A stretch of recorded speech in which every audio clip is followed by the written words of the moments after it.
Merci beaucoup. Nazali Constant Manvidi Lando Manuel, ministre honoraire de l'Intérieur, Sécurité du territoire, décentralisation et affaires coutumières, il y a province, il y a Congo central, mais aussi depuis quelques mois, Mbuta na biso na Congo central, au bazali notable, sanganaki, monaki ke komisangai grand notable. Donc nazali pe moko ya grand notable ya Congo central. Merci beaucoup na motuna na yo. Na ko profiter pour na ko banda ko répondre yo ya ko pesa nanu bande ko nyonso ba Congo. Bipai bazwami na ko banda nanu na bande ko ba Congo oyo bazali na diaspora à travers le monde, mais aussi oyo nyonso babenga ba Congo oyo ba se retrouver en Amérique latine dans les Caraïbes au bazali ba Congo batekamaki to bakangamaki na tango ya traite négrière bango nyonso bazali ba Congo na pe mbote na pesi également mbote na bandeko na biso ba Congo na o bazali na katia ya ville ya Kinshasa à travers la province na biso nyonso ya RDC, mais plus particulièrement au bazali na katia province ya Congo central oyo bazali ko bika na makambo ya ndenge na ndenge ya mabe oyo tozali kolanda pe tozali koyoka mikolo nyonso na kine tali politique ya mabe ya bato bazali kokamba province ya Congo central. OK. Pour nous répondre à la question na Yohana, ezali pertinente, mais ezali moi likambo ya pasi. Ya pasi pour na bilenge to ba jeune ya ba Congo ya mokolo lelo oyo bayebi histoire te, parce que na émission de travail la fois passée ezali na ba message moi mingi na zui ya bandeko ba Congo. Je me dis que libre à eux, ezali aussi légitime na part na bango, ils en ont le droit ya ko critiquer pe ba mususu bazali ko finga nga ya komona ke nazalaki wana eloko na salaki. Kasi na sala bandeko wana boye que na salaki na tête ya ministère de l'Intérieur 5 mois. Mais na 5 mois soki na lobi na lobaka ka makambo onga na salaki te ba proposition nga na memaki ba mususu ba ko kamwa pe ko zopso ngonga mingi. Mais nana rappelé bango oyo na bandeko ya le côté ya français wa lobaka boye. Un peuple sans histoire, c'est un peuple mort. Un peuple qui ne connaît pas son histoire, c'est un peuple perdu. Bandeko, ba Congo, ba jeune, oyo, ba yebi histoire à Congo central te. Na kosenga na bango, baluka ba yeba Congo central lobby ezalaki nini. Congo central ezalaki moka ba province les plus évoluées. Il y a la République démocratique du Congo. Ba province oyo ezalaki penza ya minene ya kotongama. Pe ezalaki mosika déjà en termes ya épanouissement au développement ezalaki kaka mibale. Province ya Congo central na province ya Grand Katanga bandeko fumba yebaka yango. Et d'ailleurs naza ko informer bandeko ya ba fleuve pe ba Congo nyonso ba yeba yango ke na tie la mbanga na tie la train ezalaka kotambola ngai na mona train na miso na ngai na tie la parce que papa nanga azalaka pe na tie la comme commissaire des zones na mona train na miso na ngai, mais bango ba yebi yango te. Et le nombre d'entreprises qui avait au Congo central bango ba yebi yango te. Mais Congo central ezalaki province oyo mokolo lelo ezalande mosika. Kasi soki na kotala na histoire bipai Congo central euti pe bipai eza lelo oyo ezali ko sala passe pe avenir ya Congo central ezali extrêmement sombre. Pourquoi? Na lobaki ke Congo central ezali na croiser de chemin parce que ezali ko yeba te ekende wapi pe bato bazali ko kamba yango bazali ko yeba te bakende nango wapi basala nango nini, parce que mabe oyo ekoti na Congo central lelo oyo soki ko tanga yango l'insécurité sous toutes ses formes. Nous allons na bato bazali ko kamba Congo central bazali kaka na objectif moko pamba. Objectif na bango ezali baluka mbongo pona bango. babonga. Ils l'ont démontré, ils le démontrent nuit et jour. Basango yakoyiba Miami solo. Na Congo central et à Kolobate. Même si les gens disent que Batu Bazaïna Kinshasa va s'acharner pour diriger Congo central. Na français, il n'y a pas de fumée sans feu. Il n'y a pas de fumée sans feu. Ce qui molinga ezali kobima na Congo central, c'est parce qu'il se passe des histoires dans Congo central. Détournement des deniers publics ezali koselema na niveau beaucoup oyo okomona te. Et d'ailleurs, qui peut croire lelo oyo pendant que le Congo central cherche à se construire, à se développer, mais vous avez un gouverneur à la tête de la province qui s'est arrangé pour exonérer pratiquement la cimenterie sur la Congo centrale. Qui peut croire ça? Cimenterie où ils ont fait son bon, il y a une province. Ils ont exonéré. Mais ils ont exonéré. C'est-à-dire qu'il y a eu création d'un certain nombre de comptes ou d'un compte bancaire. Où, par exemple, les cimenteries sont par exemple $1000. Chaque mois, chaque trimestre, ils ont obité $1000. Bon, il $700, mais $700, on a un compte X ou Y. C'est ce qui se passe réellement. Mais dans la normalité, on lobby que nous voilà cimenterie va exonérer. Bambongo nyon soit l'exonération de la cimenterie. Pour ne parler que de ça, sans que tout le monde ait traversé les frontières en Angola, na bamboka mosusu. Ce qui te obite ça la calcul, mbongo bazali ko fouler la gouverneur grâce bilolo et kozala moke. Oyo to kozwa ezebele. Et d'ailleurs, nangonga oyo to moni biso sur les réseaux sociaux que cours de compte. Et là qui peut gouverner grâce bilolo. OK. Mais batu ba koloba nini? Na ba province, nous avons 26 provinces. Pourquoi l'IGF, la Cour de cassation et aujourd'hui, depuis hier, la Cour des comptes, pourquoi on s'acharner dans la province à Congo central, mais dans la province de Sousouté? Ça signifie qu'il y a un problème. Parce que le gouverneur Kitani est belé dans la Congo central, quand tout le monde a un gouverneur de mon côté, Oyo, tu vas décrire Moïbi, donc la grâce Bilolo. Gouverneur Oyo, inspection générale de la finance et s'acharnant contre eux, Pelongola peut aussi la cour des tribunaux, mais beaucoup plus encore la cour des comptes. Bato bazo côté là, o bazo lobelaye, o bazali ko mona ko accuser bato musu na Kinshasa que baza ko vouloir rien. Est-ce que bazo mona te? Total na no banzela, regardez un peu la RN16, la route nationale numéro 16. Et ça cimetière les Oyo. C'est presque chaque semaine que sont comme bateau. Pourquoi? C'est parce que Nzela et Zali Mabe. Congo central, la politique qui a tombe blanchie, ce n'est pas de la bonne politique. Il ne faut pas que Batouba soit de la politique politicienne. C'est-à-dire que politique politicienne, politique où il y a beaucoup de quota, Zali Angote. Il faut Batouba soit la politique Oyo et Sengeli, où ils allaient pour l'intérêt général de la population. Parce que nombre bandako, n'engue to sali ko yoka. Oyo bazali ko somba. Ezala na Kinshasa, ezala na Congo central, to na ba mboka ba paya. Soki ba mbongo na ezala ko kota na vrai programme. Ba somba ki ba engin. Mais s'il y avait un programme vrai et réel, préétabli à approvisionnement, il y a ba engin wana.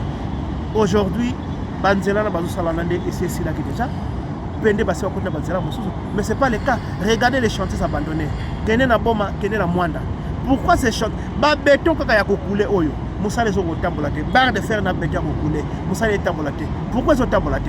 Merci beaucoup. Merci beaucoup. Mais où va l'argent? Et mongo ya koya ko pesa na ba cours de tribunaux. Il y a corruption. OK. Na remercie pour la motuna na yo. Na kos loba boye. Na Bélu, il y a peuple Congo. Bazali n'a intérêt. N'a intérêt, il y a comme monisa. Et bakende kikuna, eza ponako chauffer ba bante, to ba kiti ya assemblée te. Bakende kikuna pour que batuba mona bango te que bango de ba député. mais bakendeki kuna lokola balobeli ya d'intérêt ya peuple Congo. Bamona accident oyo ezali kosalema le long ya nzela ya Congo central. Accident ezali kosalema makasi. Pourquoi? Il y a liboso insécurité le long ya national numéro 1 entre Kasangulu qui okoma Mwanda. Insécurité ezali duna nini? Au-delà il y a insécurité duna ba coupure de route. Mais tozali na insécurité liée na molili na nzela. Banda Kasangulu ti Mwanda, le trajet il n'est pas assez long. Ce qui tombe comme ça la calcul sans que nazwa machine na ngai, mais j'estime que ce qui te poni ba tronçon o ezali mabe makasi na nzela ya Congo central.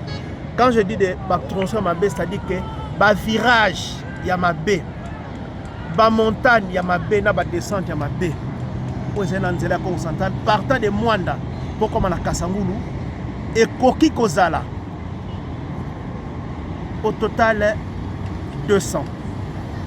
Na 200 wana soki nga naza gouverneur 200 virages wana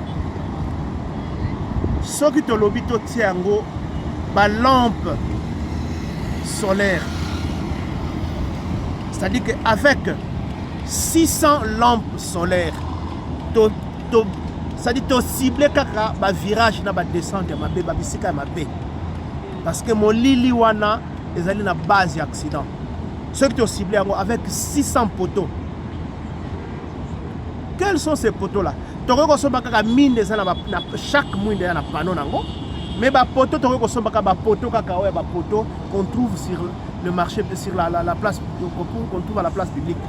Toko ko tia 600 lampes na nzela na biso ya Congo central pe accident lié na molili ya ba virage wana eko sila. Yami Balé, la province, pendant que j'étais ministre, j'ai pendant longtemps mené des enquêtes. En dehors, il y a des coupeurs de route qui préparés parce que au Congo central, les coupeurs de route ont été fabriqués. Je l'ai dit plus d'une fois dans le gouverneur à Yebiango. Et nous avons des gens qui sont restés au Congo central, qui patronnent ces phénomènes-là de coupeurs de route. Et d'ailleurs, les gens qui ont formé des coupeurs de route non plus ont perdu contrôle sur ces gens-là. Et ça, les Kébatouana va coopérer n'importe quand, n'importe comment, que phénomène est tellement macasse. Mais le patron n'a pas yébani. Je l'ai plus d'une fois dit au gouverneur à Yébi. Et ce que j'ai posé à Kosala, Moussala, dans le sens où mais ils sont là. Ils sont là et on les trouve dans les services de sécurité Basali. Donc, en dehors, il y a des coupeurs de route. Vous avez les militaires ou sinon les services de sécurité promis na pipeline à CEP qui ont aussi la petite diabotique à poste aussi pour la Bossala. C'est connu. Mais étant donné que le gouverneur du Congo central n'est pas un bon leader, il n'a pas assez de leadership, il n'a pas un leadership éclairé, n'est-ce pas? Et ça là, ça fait que Azali figé kaka na likambo moko o etali azwa mbongo pona ye akoma moto ya mbongo, alors que mosala ya l'état kozala gouverneur to kozala député to kozala ministre, ce n'est pas c'est pas des affaires. Il y a des fonctions à faire. Et il y a des fonctions à faire la population. C'est important. Et les gens doivent le savoir une bonne fois pour toutes. Que ceux qui parlent pour les comptes de tous ces mafieux-là, que Bamboka la biso ezali ko se vider la population. L'exode rural à outrance. D'une à quoi na insécurité. Dans certains de nos villages, parce que ceux qui maman ke bilanga à se faire attaquer. Même tata ke bilanga, il faut à se faire attaquer. Donc il faut pas que na ba groupe. C'est pas possible. La vie elle est aujourd'hui insoutenable dans Katia, Congo central, liée à l'insécurité. Et donc, pour mettre fin à Babilokwana, il nous faut un gouverneur, Oyo, Azali a une vision large, éclairée et généralisée de la gestion de la chose publique. C'est-à-dire que qui sait voir tout, qui sait faire tout et comme Nyonso na molongo na équipe na ye ndengese. Monsieur Constant Mavididi, une fois toi une émission au lobby aux ana clé ya Congo central. Oki opé sabiso 5 éléments que ça la que population et comprendre que aux ana clé oyo kobimisa po Congo central na kati ya bowumbu, na kati ya salité, na kati ya manque ya bonne gouvernance. Merci. Merci beaucoup pour la montuna nayo, mais comme vous avez Constant Mamvidi là. OK. Et donc un gouverneur digne de ce nom. Ngai na koyeb sa yo boye. Que la première des choses ou la bonne et la grande politique à mener pour la communauté Congo central, la Katia Liboulou. Si moi je suis gouverneur, la première politique consiste, n'est-ce pas? OK. Il y a qu'à créer des conditions adéquates pour relancer l'agriculture, qu'aux zongi sabatu na musala. Kozong Sabata Moussala, ça passe par des routes stabilisées. C'est-à-dire quoi? Nous avons 10 territoires dans la province de Congo central et 55 secteurs. Nos 10 territoires, comme nos 55 secteurs, sont jaloux les uns des autres. Ça signifie quoi? Ça signifie que Nakoki Kokedeko Sala Moussala, Kaka na secteur Nangaïté, na Pessin Nakisa, na kena secteur antimansi na zo sala musala na secteur antimansi do na territoire en Banzango. Non. Kena secteur ya Wombo na zo sala kaka na secteur ya Wombo ou bien na Luima ou bien non. C'est pas ça. Le travail doit être fait simultanément à travers les 55 secteurs. Le retour nangai au sala ya ndenge nini. Voilà. Pour nanga. Déjà moi j'ai incarné parce que pour une province, Sokolobi Ozela, Kaka rétrocession, c'est ce qu'il faut noter. Parce que la rétrocession est yaka régulièrement, et yaka tous les jours, et yaka peut jamais yakokoka. Yangonga na lobaka boye. Ndenge politique na biso ezaleli ya lelo oyo. Même pendant 1000 ans, Kinshasa a développé à ta province et à RDC. Voilà pourquoi les provinces sont appelées à avoir des gouverneurs solides. Des gouverneurs qui ont la capacité, la possibilité, la sagesse et l'intelligence. Yakoya n'a pas fond dans la province. Je vous donne un exemple. Nous avons, ça c'est déjà un dossier que nous avions avec des amis. Il y a Libanda Yamboka, des Congolais, qui sont de la diaspora Congo, n'est-ce pas? Oui. Qui ont fait que nous ayons des dossiers porteurs des moyens financiers pour le développement des routes au Congo central, le développement de l'agriculture au Congo central, mais aussi un autre projet pour développer la pêche dans l'océan, le fleuve, mais aussi hors sol. Et donc, la création obligatoire d'une coopérative de paysanat pour le paysanat, d'une coopérative agricole pour le paysanat Congo, est obligatoire parce que Congo central a Kolembana jamais cotia 2 500 000 ou 3 millions de dollars quelque part pour créer une coopérative. Coopérative ce que Salemi et avec la construction des mini-centrales hydroélectriques comme photovoltaïque, Yangonde et Gosalake Batuba Zonga il faudrait que la province mette des moyens. Kosalanzela vraiment comme ça là parce que ceux qui banzele salemi correctement des routes de des agricoles stabilisées ceux qui est salemi réellement il y a possibilité il y a côté péage il y a mbongo à mouké il y a possibilité il y a créer immédiatement l'emploi dans le secteur routier parce qu'il faut employer des cantonniers, pas des cantonniers saisonniers, mais des cantonniers qui auront à travailler du 1er janvier jusqu'au 31 décembre. Et banzela wana eko produire mbongo, construire ba pont, mais aussi kozongi ça va marcher dans différents villages, ba marché existant na tango ya kala, kozongi ça yango pona eko ramener encore des activités productrices ya mbongo pour batu bafanda na mboka pour batu bazwa lisusu possibilité ko bana kozonga na mboka parce que les gens qui viennent remplir nos cités nos villes comme Matadi comme Boma comme Kimpese ou Mbanzangungu bazana misala te c'est-à-dire que mutu azako sa bilanga na mboka atiki mboka aye ko vanda na Mbanzangungu pour afutela kandako mais ça ça kana compagnie. Comment vous expliquez ça? Et ces gens là bazobota bana banana bazali na misala te nde banana bazokoma bakuluna aussi.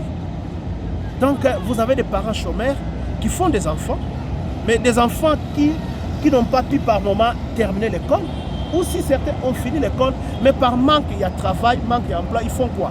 Ils deviennent des kuluna parce qu'ils doivent vivre. Et aussi cette idée là où les besoins de pouvoir s'épanouir et se marier. Donc nakosala une bonne politique. Je ne voudrais pas vous donner ma piste nanga nyonso. Awawa. Parce que na muke oyo ndabo makamusunga ina bimisa kita nazaki ministre provincial ya intérieur bazwa ki yango pe batuni biso ozalaka ministre honoraire na Congo central na matière ya sécurité nini oyo sala parce que yo solo belaka ka grâce bilolo alors bani bayeba pe nini yo sala po te baza na confiance ya kozongi so na tête ya Congo central. Merci beaucoup. Na Congo central pendant que les ministres intérieur na kolobana batuke l'intérieur ministère intérieur est un ministère transversal. Transversal ça veut dire quoi? Ça veut dire que toute la politique de la province au-delà de prendre la politique sécuritaire de la province, mais toute la politique gravite ou passe par l'intérieur. Dans ce sens que ce qui ministère de l'agriculture et ça la mosala bientôt. Donc ça c'est l'insécurité et donc c'est la sécurité.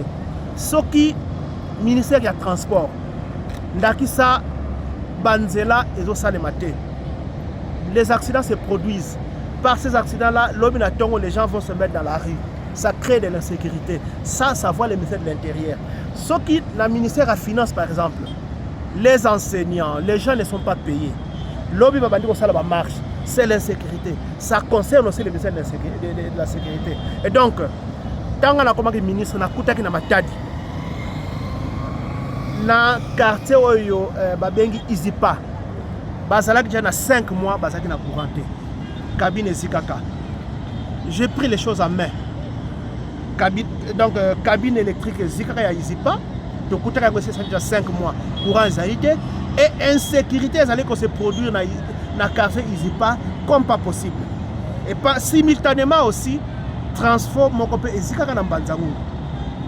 Où est l'équipe mounene décevra à peu près 70% il y a Sida Mbanzangungu. Je suis allé voir les DP de la SNEL. Je parlais avec lui, qui m'a dit qu'ils n'avaient pas de moyens pour pouvoir remplacer rapidement le transformateur Wana. Je suis en contact avec la SNEL, la direction générale de la SNEL, département Oyo et Sokipa Kanamaka transformateur. Na Salama Kelele, j'ai mis de pression na SNEL na niveau beaucoup de Zalakate. Na Swana na DP. Dans son bureau. Tout ça pour l'amour du Congo central.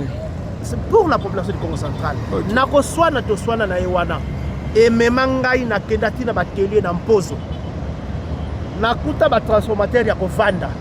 J'en avais compté à peu près 10 en panne. J'ai posé la question pour réparer le transformateur moko ezo senga combien.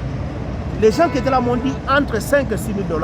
nazonge la DP na sala et makelele à telle enseigne que l'argent avait été déboursé pour que baba na ko réparer ba transfert. Mais j'avais dit au DP ceux qui va transférer ko ça réparer ezali to luka moeto o implanter na ba quartier ba biwewe ba bisika oyo ezangi courant. Mais nga fona bunda pour que Kinshasa a dit de transfert au soir. Je me suis bâti au bout de 7 jours. J'avais eu 2 transformateurs na Kinshasa na celle Kinshasa. Moko ekitaki na Mbanza Mungu et moko bataka na Izipa na Matadi wana. Si les gens ne le savent pas, baye baka yango ke na Izipa tango courant katana ka transfert zikaka et salaka 5 mois. Ce qui transfert échangeaka kuna, c'est parce que moi je m'étais battu au niveau de la selle Matadi na Kinshasa. C'est comme ça transformateur wana et yaki. Mais na suka ki pe wana te. Dans les villages où ezali côté anani vers Givel Kolo. Il y a un village où il y avait un transformateur Batia, mais balança jamais. Pendant que je me battais, je m'étais aussi battu pour cette situation-là. Et la scène avait envoyé des gens.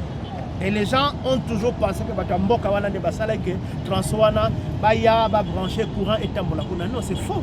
C'était moi qui avais fait ça. Donc, mais je ne vais pas commencer à crier au-dessus de toi que na sala pour ça. Non, non, non, c'est pas nécessaire. Parce que j'étais là pour la sala. Donc, déjà moi ndambu yangwana. Mais à part ça, je crois que voilà koyoka makambu ya banane ba aire de repos. Les aires de repos oyo province à Congo central azwaka décision mokano ya kosala. C'était un projet privé. Ngamu na yaki nango. Na sololi na ministre à transport Edouard Saba. Je suis allé voir le gouverneur chez lui à la maison. Na l'accès projet, na fait, na mis na yé. Quand je suis allé en prison, de batikali pour activer projet wana. Mais ezali wapi. Il faut se la péter. Parce que pour moi, c'était que Matadi était prioritaire pour la aire de repos, mais ezala banda na Mwanda. Donc, de banda na Matadi, dozui moko vers Bangu, après Bangu, doye nango moko au niveau ya nani peu avant qu'il me pèse. Parce que je ne pouvais pas concevoir en tant que ministre de l'Intérieur et Sécurité. Naya na tongo ndeto mona yango oyena kimpese okuti 12 véhicules citernes. Je dis bien 12 véhicules citernes et télémina 4 sida kimpese sali molongo et lekina ime. Osa ko imaginer 12 véhicules citernes à carburant et y télémina 4 sida kimpese. Il se repose. J'ai vu ça na ba citerne ya LP. Ça dit que parce qu'on se repose na 4 sida kimpese. Et bandi banda na nani na nzetali dame eleki ime baza na repos. Mais imaginez incendie et salema. Et comment on va tout bonner. Pour moi, il fallait des aires de repos parce que ces véhicules-là, on ne pouvait pas les voir, on ne devait pas les voir dans la capacité à côté. Donc voilà un peu. Ça, c'est aussi un projet que moi j'avais présenté à la province et il y a un qui va exécuter, mais il va pas exécuter jusqu'à ce jour-ci. Vous savez pourquoi? Des raisons. Parce que on a estimé pour un projet, on a c'est-à-dire que si moi j'estimais par exemple à 220 000 dollars dans aire de repos où vous avez toutes les conditions réunies, place à Bolala, chauffeur à Koya à Tsemutuka à Lali. Mutuka et panne quelque part, on a aire de repos pour éviter des accidents le long de la route. Parce que nous avons rappelé Awa. L'année passée, les accidents sur la route du Congo central ont tué plus de 3000 personnes. Et c'est trop fort. C'est pas acceptable. Donc voilà un peu. Voilà moi Ndambwa Biloko Yangwana. Merci beaucoup. Mais et s'il n'était pas que Moussou Pezali. Ok. Donc, merci voilà. Beaucoup TV Zangonga. Pour na tokende pene kosuki sa excellence. Pour nous poser sur quelques questions. Ils ont toujours province à Congo central. Tomoni ça y peut le bâti parmi les grands notables. Mais tomoni ba notable mingi nangonga o bavandi kimia. Bazolo bate. Totu na bambuta boza wapi. Pour être Congo central et comme province moko ya kosakanela. Province ezangi même dignité. Message nous anini pas bambuta. O bazo vanda kimia, bazolo bate. Bazotala makambu ndeti bazomona te yo zobunda yo mokwawa malowe mboka na yo. Merci beaucoup pour la motuna wana. Na biso ba Congo balobake soki moto anuni akomi na suka pembe lokola komi mobange pe parce que généralement mibange baliaka makasu mingi pe wana minu na ye teli ba jeune bamonaka ye mwa moke lokola moto pamba na ba jeune mosusu na bana mosusu oyo éducation ni malamu te pe bamonaka na kati ya mboka ete mobange azali ndoki mobange azali moto mabe mais ezali bongo te soki bambuta bazali koloba te j'estime et je pense que c'est parce que baleki oyo bambuta bapesaki occasion privilège ya kokamba province bazali bana baleki mais bakomaki koluka kolakisa bambuta moi mwana oyo papa na ye mbuta azwi atie likolo mapeka na ye akolakisa mbuta oyo amemi ye moi koma parce que yende mutu amona moi liboso yende mutu akamati ye atie likolo mapeka na ye nde likambo tozali na yango kasi na likolo baboyi na bambuta na kosenga na bambuta balimbisa bana na bango baleki na bango to biso bana pe baleki na bango dans ce sens que bamingi na biso bakotaki zamba na kozanga koyoka na kozanga kotuna pe na kozanga vraiment koyeba parce que bayaki epa bambuta komonisa ete bayebi mais alors que bayebaki te mutu moko alobi na nga mingi sur les réseaux sociaux soki nga nayebi nini nasala nini tosala est-ce que nayebi te na atuni ngai soki roi David akomaki mokonzi na age nini. Moi je pense que bazosala bazocompare oyo bakoki kocompare te bazocompare oyo bakoki kocompare te parce que oyo roi David asalaki na oyo gouverneur Grace Bilolo azali kosala bakamata bacompare yango, il n'y a pas photo.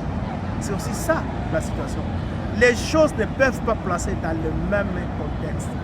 Non, ça c'est faux. Et qu'on réfléchisse, bon, il y a vraiment qu'on réfléchisse au Rwanda na Katazamba. Je m'excuse pour le Bongo. Parce que Congo central ndenge zali wana. Nangonga oyo. Congo mobimba oyo. Même Belge oyo a colonisé biso. Ayebaki que mon Congo azali mutu azala ba valeur, azali mutu azala ba principe, azali na mutu oyo, azali na sens élevé de responsabilité. Mais na mokola lelo, mon Congo a comme lokola joué. Mais ba Congo nous sommes tombés trop bas. Trop bas, pourquoi? À cause d'un seul individu ou de deux individus. Tout le monde a vu. Ngana Sali prison, 5 mois la prison. Vous savez pourquoi? Je ne vante pas cet acte-là. Il y a qu'à faire fouetter Moudou, couper sa Moudou, si fouet. Parce que quelqu'un qui se permet, il y a côté Kamabele. C'est-à-dire que à qui m'a belé, peut à qui a mon Rwanda, peut avant d'y et yo ministre yewana azali ko trajet yo moto ya bongo mais lelo oyo na mboka wana ndembo nord soko kei kuna bato na bazo benga na bango parce que ma belle les Rwandais sont là, ces gens là se fortifient chaque jour et ça kaka ndembo nord te soko kei na Kimayala et ali passe na bamboka mingi lelo na Congo central bato bazo sala lisubilanga te parce que on sala bilanga te po bangombe bazako divagation de bêtes na niveau moko ezalaka te. Quand on a qui santo que na kati kuna bambororo nyonso oyo Kabila amemela biso na Kinshasa na plateau baza na kati nazomona ba jeune ya Congo central oyo bazomona ke Bilolo yende ange ya kobongisa Congo central bayebaka yango ke politique à Bilolo ezali basée pas sur l'intérêt du peuple mais ezali basé na poche na ye na libumu na ye. Il faut battre na batu comment ils achètent des maisons, comment ils construisent, l'opulence, les goûts de l'aventure na mbongo oyo ya population. Bata la kaka l'Assemblée provinciale appelle, invite les DG d'entreprise. Mais Aebi, c'est ça la démission. Okimanayo. Akimisie.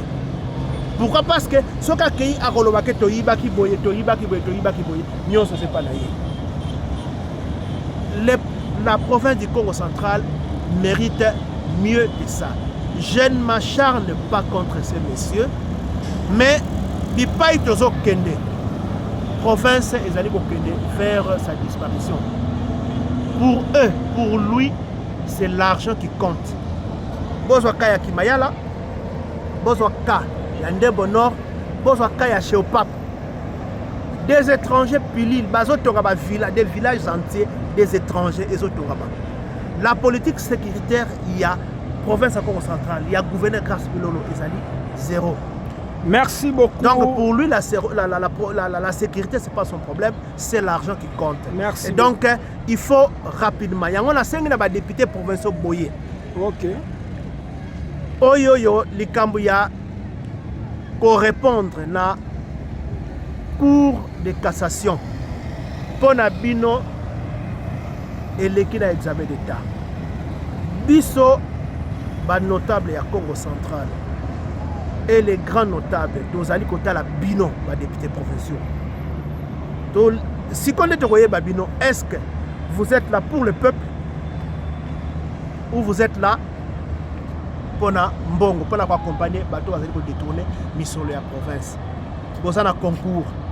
Et bon, monisa, le peuple Congo, que boyela ki musala, que boyela ki intérêt naïe. Et donc, vous devez à tout prix voter pour l'intérêt du peuple Congo, pour l'intérêt de la province et pour, je veux dire, la mise, il y a compteur, il y a Congo central à zéro. C'est-à-dire que vous votez pour que Grâce Bilolo à répondre à l'accusation, à la dossier, à la charge à la Cour de cassation. Mais après, il n'y a pas qui ne peut répondre à la Cour des comptes. Et Moutagosa l'intérim, ça l'intérim. Et dans les 3 mois à venir ici, l'élection Moussoussou est à l'organisation de la Congo centrale. Et Bino va député, Bolokabo Pona, Batu Oyo, Basali ko porter Congo central. Na mitema na bango, des gens qui sont prêts à se casser en 1000 morceaux, ko mi pesa à corps et âme, ya ko sala pona intérêt à peuple Congo. Voilà et loko na koloba na ba député provincial na biso yangwana na bureau il y a assemblée provinciale yangwana. Merci beaucoup. Mais avant il y a pour répondre à la question na yo. Ok. Na koloba boye. Na bande ko ba Congo. Que les députés Papi Mantezolo, les gouverneurs Grâce Bilolo, ces deux dios-là, n'a pas collé de la banque Moussoussou. À tort ou à raison. Mais Bazali P, na base, il y a infiltration à la province et à Congo central. Parce que dans mon Lelo, sur le plan sécuritaire, le Congo central est tellement infiltré. Et ce qu'on a tiré là, dans la rivière, la grande rivière Chilwang, na bisike belé na ngambo kuna oko remarqué que Batu Oyo bazako s'infiltrer dans le Congo central qui se font passer pour des Bakongo, bazali ko somba ba mabele ti na frontière na biso na Congo Brazzaville.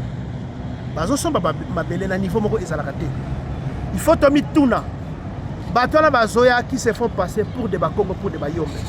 Et à coup d'argent, ils achètent aussi morale ya bandeko na biso, ba jeune mingi mingi ya Bayombe, pe ils se font recommander na bandeko na biso mosusu ya Bayombe.